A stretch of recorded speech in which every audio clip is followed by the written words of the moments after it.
Hello my dear students, फिर से आपका स्वागत है घर से पढ़ो और पढ़ाओ अभियान में। Let's start very important English grammar topic which name is sentence. आप सभी जानते हैं सेंटेंस मीन्स वाक्य। हिंदी में हम सेंटेंस को वाक्य बोलते हैं। सेंटेंस के बारे में हम जैसे देखते हैं अपनी टेक्स्ट बुक में या कोई दूसरी बुक्स हम देखते हैं, न्यूज़पेपर में देखते हैं, विभिन्न प्रकार के वाक्य सेंटेंसेस हम डेली रीड करते हैं, पढ़ते हैं और उनमें उनकी सेंस को देखते हैं कि किस प्रकार के सेंटेंस हैं। बहुत ही आसान टॉपिक है ये। यदि आप सभी ध्यान से वीडियो को वॉच करेंगे तो आपको जो कन्फ्यूजन है सेंटेंसेस पढ़ते हुए या लिखते हुए या डिफरेंस के बारे में या सेंटेंसेस के काइंड्स के बारे में जो आपको कन्फ्यूजन हो जाता है कई बार, वो सारी की सारी आपकी समस्या दूर हो जाएंगी। तो लेट्स स्टार्ट सेंटेंस। वाक्य जिसको हिंदी में बोलते हैं, शुरुआत होती है लेटर से। लेटर मीन्स अक्षर। अक्षर स्टार्ट होते हैं किसी भी भाषा में, इंग्लिश हो या हिंदी, तो इसमें हम इंग्लिश में हमारे लेटर स्टार्ट होते हैं ए बी सी डी और टू जेड। जेड तक हम इस प्रकार ए बी सी डी पढ़ते हैं। तो इस प्रकार इनको हम अक्षर बोलते हैं लेटर। लेटर एप्लीकेशन या लेटर एक दूसरी सेंस में हम लिखते हैं कंपोजिशन के दौरान कि लेटर लिखो या एप्लीकेशन लिखो, but this word is related to अक्षर। Letter A B C D और जेड तक हम इस प्रकार पढ़ते हैं। तो इन अक्षरों को मिला करके, लेटर्स को मिला करके क्या बनता है? वर्ड। Word house, school. तो हाउस में देखते हैं हम HOUSE। इस प्रकार ये लेटर मिल करके एक वर्ड का निर्माण करते हैं। हाउस घर, स्कूल, स्कूल विद्यालय। तो इस प्रकार जो सबसे छोटी इकाई है हमारी, स्मॉलेस्ट यूनिट है, जो सेंटेंस की स्टार्ट हम लेटर से करते हैं ABCD। उसके बाद लेटर्स मिल करके वर्ड का निर्माण करते हैं। हाउस है, स्कूल। उसके बाद फ्रेज। फ्रेज में 2 or 3 or 4 वर्ड मिल करके here and there, look after, on the table. तो इस प्रकार आप फ्रेज को देखते हैं कि फ्रेज एक वाक्य का एक अंश होता है। पहले अक्षर, फिर शब्द, फिर वाक्य का एक अंश। उस अंश में दो भी हो सकते हैं, 3 भी हो सकते हैं, 4 भी हो सकते हैं। वर्ड मिल करके फ्रेज का निर्माण करते हैं, वाक्यांश होता है जी। और इसकी सेंस कंप्लीट नहीं होती। ये मीनिंगफुल कब होता है? जब इसमें हम सेंटेंस में इसको ऐड करते हैं फ्रेज को। तो इसको हम ये नहीं कह सकते कि फ्रेज की जो सेंस है कंप्लीट होगी या इसका मीनिंग कंप्लीट होगा। तो एक ये पार्ट है, एक अंश है ये। Next is clause. Clause, clause, clause. A clause is a group of words which is meaningful and has its own subject and predicate but forms part of a sentence. Next, दोबारा हम definition देखेंगे clause की। A clause is a group of words which is meaningful and has its own subject and predicate but forms part of a sentence। जैसे हमने देखा कि जो phrase है, फ्रेज तो एक वाक्य का एक अंश है। 2 या 3 शब्द मिलकर के जिसकी कोई कंप्लीट सेंस या मीनिंग नहीं होता, एक छोटा सा एक अंश होता है। लेकिन क्लॉज जब हम देखते हैं कि क्लॉज का अपना एक सब्जेक्ट होता है, उसमें कर्ता भी होता है और प्रेडिकेट भी होता है, अर्थात उसमें वर्ब भी होते हैं। सब्जेक्ट के साथ, कर्ता के साथ उसमें वर्ब भी होती है, अर्थात प्रेडिकेट जिसको हम कहते हैं predicate means as we know I knew that he would pass. तो ये आई न्यू है, मैं जानता हूँ, मैं जानता था, आई न्यू मैं जानता था। ये सेकंड फॉर्म हम लगाते हैं, ये कंप्लीट एक सेंस कंप्लीट होगी, ये मीनिंगफुल है। That he would pass, he would पास, वह पास हो जाएगा, लेकिन इसमें साथ में दैट लगा हुआ है, अर्थात ये मीनिंगफुल तो है लेकिन इसकी जो सेंस है वो कंप्लीट नहीं होगी जब हम इस पार्ट को हम इसके साथ नहीं जोड़ेंगे। तो अर्थात हम कह सकते हैं कि क्लोज का अर्थात वाक्य खंड का एक उपवाक्य को अर्थात वाक्य के एक खंड को क्लोज कहा जाता है, जिसका अपना सब्जेक्ट होता है और विधेय अर्थात प्रेडिकेट होता है।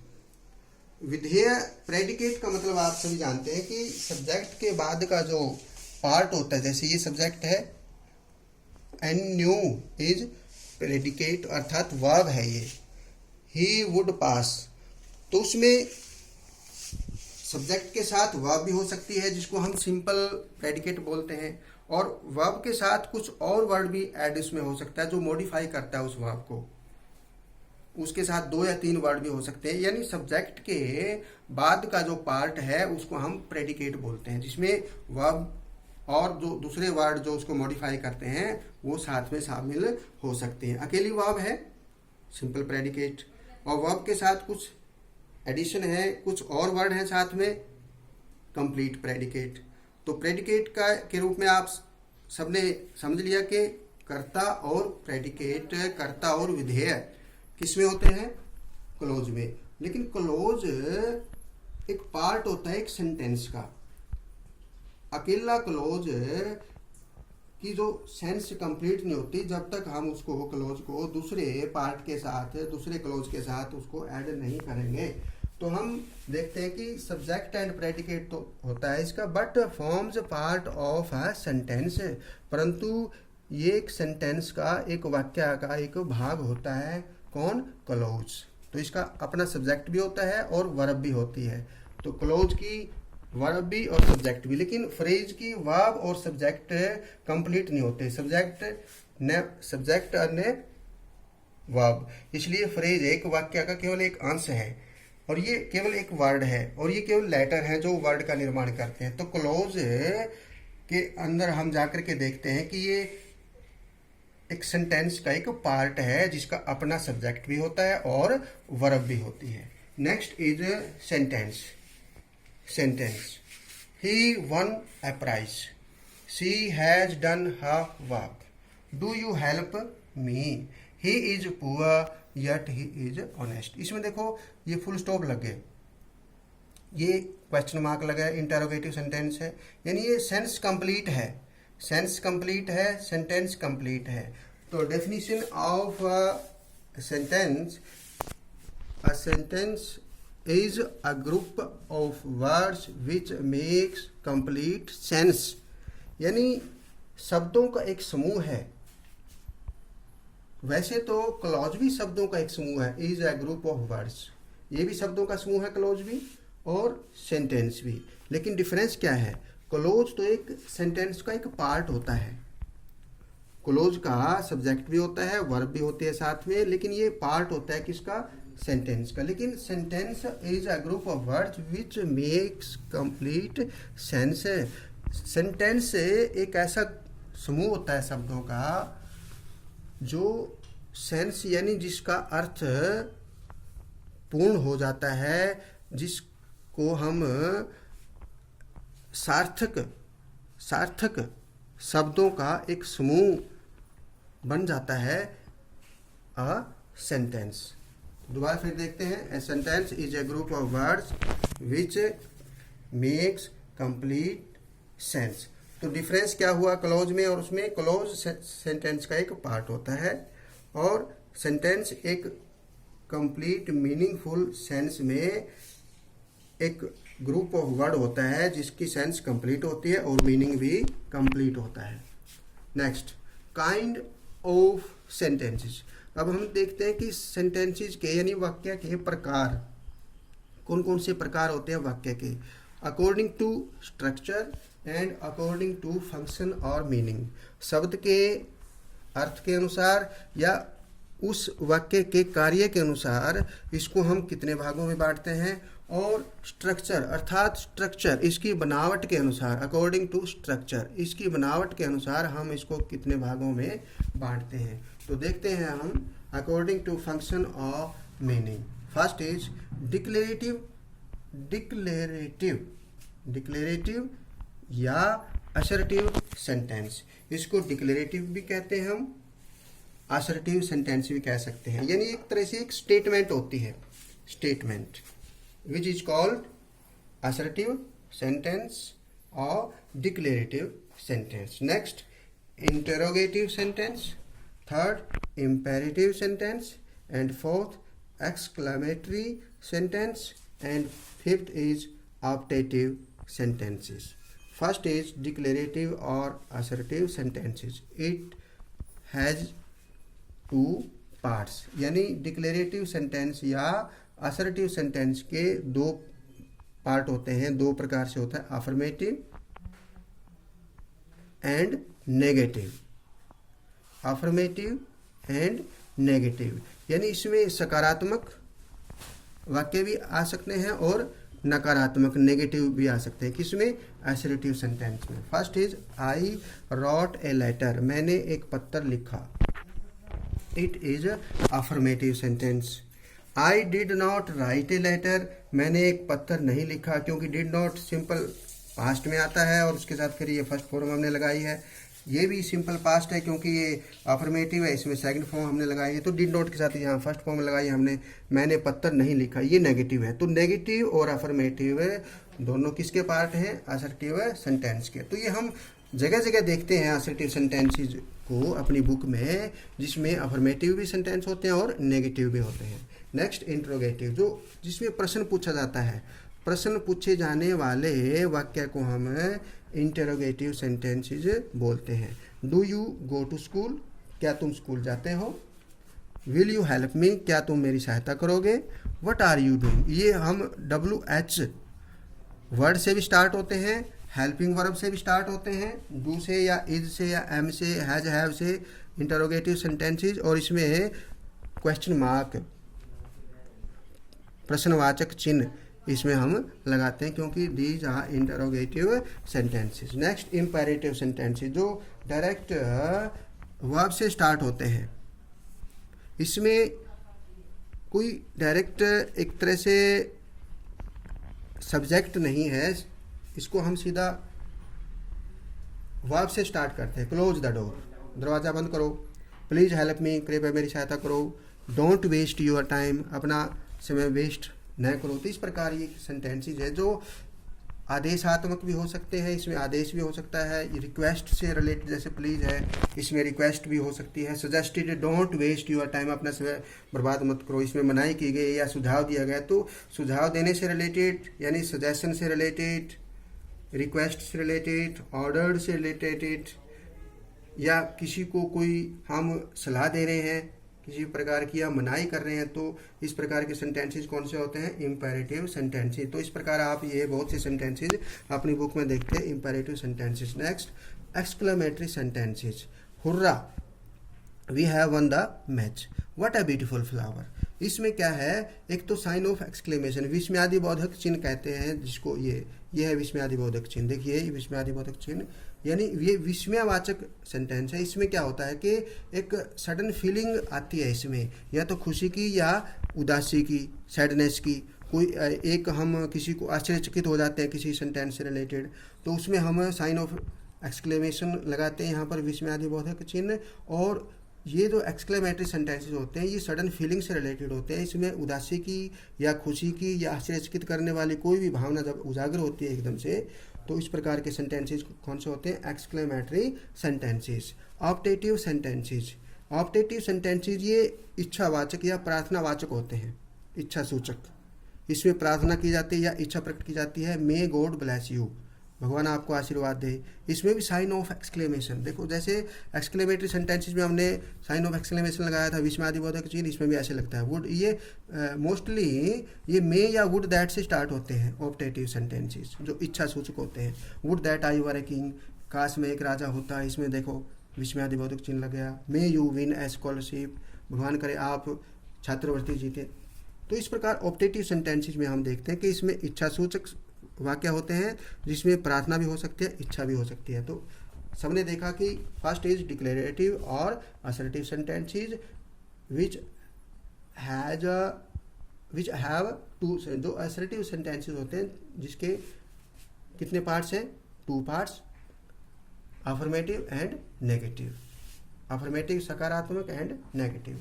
नेक्स्ट इंटरोगेटिव सेंटेंसेस जिसमें प्रश्न पूछा जाता है, एंड इंपेरेटिव सेंटेंसेस जो वर्ब से स्टार्ट होते हैं या डोंट, डू नॉट या डोंट से स्टार्ट होते हैं। एक्सक्लेमेटरी सेंटेंसेस जिसमें सडन फीलिंग से रिलेटेड एक सेंस होती है। ऑप्टेटिव सेंटेंस इसमें विश या प्रे होती है, विश या प्रे। तो ये इस प्रकार ये हमारे अकॉर्डिंग टू फंक्शन और मीनिंग ये काइंड ऑफ सेंटेंसेस होते हैं। अकॉर्डिंग टू स्ट्रक्चर, बनावट जो होती है सेंटेंस की, उसके अनुसार हम देखते हैं कि सिंपल सेंटेंसेस, सिंपल सेंटेंस है, ये साधारण वाक्य है। Mohan is writing a letter, she was doing her work, ये सिंपल सेंटेंस है, ये सेंस कंप्लीट होगी और ये सिंपल सेंटेंस है। यानी एक इसको हम इंडिपेंडेंट क्लोज भी कह सकते हैं, सिंपल सेंटेंस को इंडिपेंडेंट क्लोज है ये। कंपाउंड सेंटेंसेस, संयुक्त वाक्य, संयुक्त वाक्य। संयुक्त वाक्य में क्या होता है कि इसमें बीच में कंजक्शन लगता है, जैसे इसमें सो है, इसमें ओ है, और ये 2 इंडिपेंडेंट, 2 आर मोर, यानी इसमें 2 इंडिपेंडेंट क्लोज हो सकते हैं, 2 से ज़्यादा भी हो सकते हैं। इसमें जैसे देखो ही केम लेट, वह लेट आया, ही वाज फाइंड, उसको फाइन कर दिया गया। तो ये 2 अलग अलग सेंटेंस हो गया, अर्थात 2 अलग अलग क्लोज है और ये इंडिपेंडेंट है, एक दूसरे पर निर्भर नहीं है। ये निर्भर नहीं है, स्वतंत्र हैं दोनों। और इनको जोड़ा हमने किसके द्वारा, कंजक्शन के द्वारा। So he came late, so he was fine, वह लेट आया इसलिए उसको फाइन कर दिया गया। तो ये कंपाउंड सेंटेंसेज में, संयुक्त वाक्य में 2 या 2 से ज़्यादा इंडिपेंडेंट क्लोज को जोड़ करके कंपाउंड सेंटेंस का निर्माण होता है। यू शुड वर्क हार्ड, तुम्हें मेहनत करनी चाहिए, इंडिपेंडेंट क्लोज है। You will pass, you will fail, तुम फेल हो जाओगे, ये भी इंडिपेंडेंट क्लोज है। और जोड़ा किसे, आर से। और सेंस इसकी मिला करके क्या निकलेगी, तुम्हें मेहनत करनी चाहिए नहीं तो फेल हो जाओगे।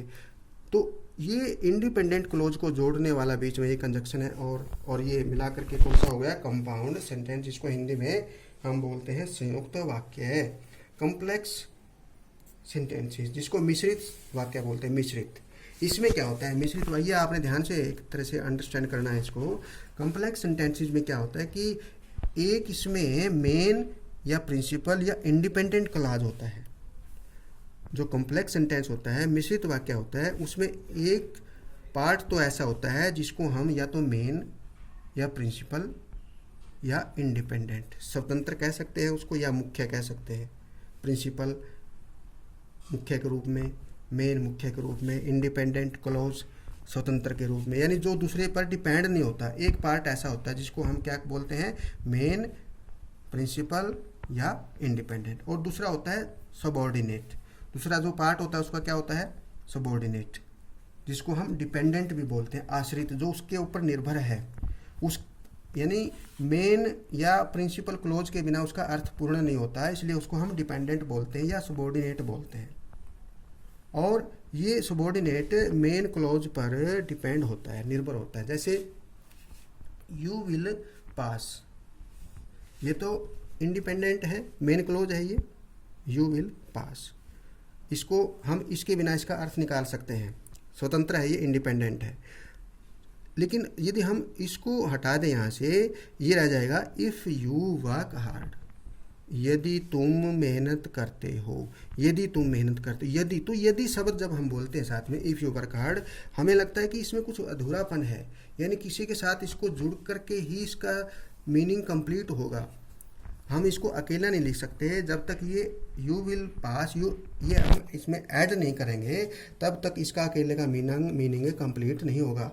तो इसलिए क्या हुआ, डिपेंडेंट क्लोज, अर्थात सब ऑर्डिनेट क्लोज।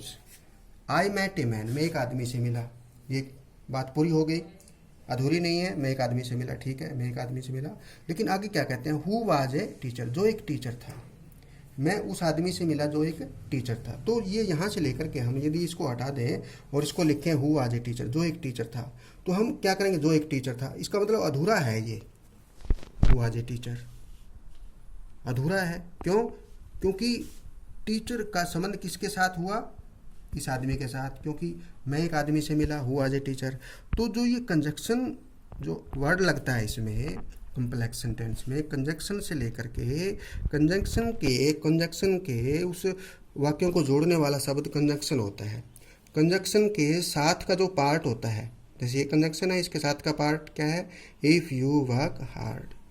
ये इसको देखिए ध्यान से, you will pass if you work hard. इसी प्रकार हम इसमें देखते हैं आई मैट ए मैन, तो जो कंजक्शन के साथ वाला जो पार्ट है हु वाज ए टीचर, ये क्या है, सबऑर्डिनेट अर्थात डिपेंडेंट क्लॉज भी जिसको हम बोलते हैं। तो कॉम्प्लेक्स सेंटेंसेस के इसमें इंडिपेंडेंट नहीं होते, एक मेन क्लॉज होता है या प्रिंसिपल क्लॉज जिसको बोलते हैं, या इंडिपेंडेंट, और एक या एक से ज़्यादा उसमें क्या होते हैं, सबऑर्डिनेट क्लॉज। और सबऑर्डिनेट क्लॉज के भी आगे 3 पार्ट हैं। Subordinate clause, noun clause, adjective clause, adverb clause, यानी जो सबऑर्डिनेट क्लॉज लगता है मेन क्लॉज के साथ, उसको भी 3 भागों में बांटा जाता है। नाउन का मतलब संज्ञा, जो संज्ञा के रूप में एक्ट करता है। एडजेक्टिव विशेषण, जो विशेषण के रूप में एक्ट करता है।